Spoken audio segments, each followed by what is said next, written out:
Assalamualaikum warahmatullahi wabarakatuh. Perkenalkan, nama saya Anita Damayanti. Saya sering dipanggil Anita dan saya berasal dari Universitas Amikom Yogyakarta sebagai peserta TPD 4. Di sini saya akan merisam sebuah materi lobby, di mana kata lobby itu sendiri di dalam KBBI didefinisikan sebagai kegiatan yang dilakukan seseorang untuk memenuhi orang lain atau memengaruhi orang lain dalam berkaitannya dengan pemungutan suara. Pemungutan suara yang dimaksud adalah pemungutan suara menjelang pemilihan ketua organisasi, seperti parlemen dan partai politik.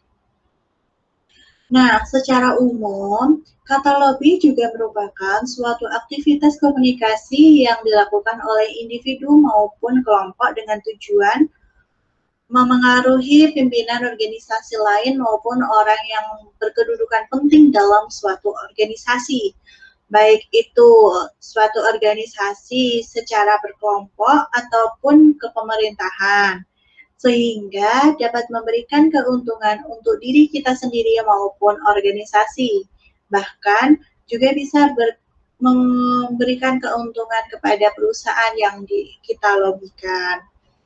Lalu fungsi lobby itu sendiri ada beberapa, yaitu antara lain melindungi kepentingan organisasi atau lembaga bisnis dengan membuka komunikasi pada pihak yang pengambilan keputusan, membangun koalisi dengan organisasi-organisasi lain atau yang sering kita kenal dengan nama kerjasama antar organisasi. Lalu yang selanjutnya yaitu wujud rasa toleransi antar pelaku komunikasi dalam organisasi maupun institusi.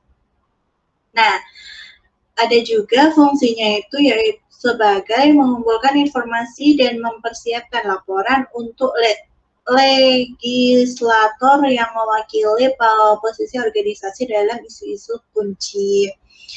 Nah, selain fungsi, dalam pemaparan materi lobby kemarin juga bertujuan agar sasaran yang dilobi mau melakukan suatu hal yang sesuai silp lobby.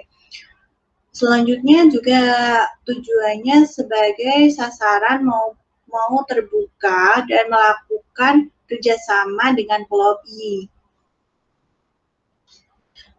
Selain itu, tujuannya juga terjadi hubungan yang lebih menyenangkan ke arah pertemanan, bukan sekedar hubungan bisnis.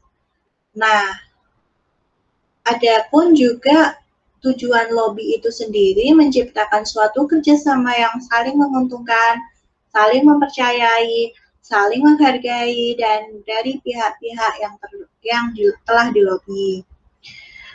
Namun di beberapa tujuan lainnya, ada juga tujuan lobby itu sendiri, yaitu berdiskusi dalam sebuah pencarian solusi dan maupun bekerja sama yang saling menguntungkan.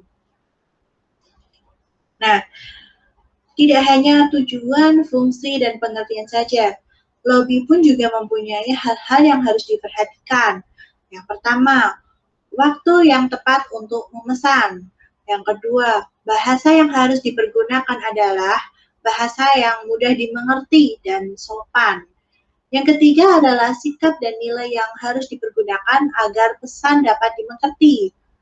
Yang keempat, sikap dan nilai yang harus ditampilkan adalah secara efektif, nggak boleh berlebihan ataupun terlalu panjang.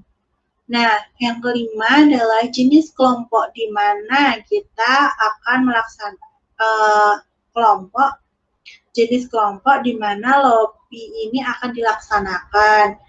Nah, begitulah teman-teman risam dari materi lobby yang kemarin dipaparkan di TPD 4 pertemuan 2. Sekian yang dapat saya sampaikan. Terima kasih atas perhatian teman-teman. Wabillahi taufiq wal hidayah. Wassalamualaikum warahmatullahi wabarakatuh.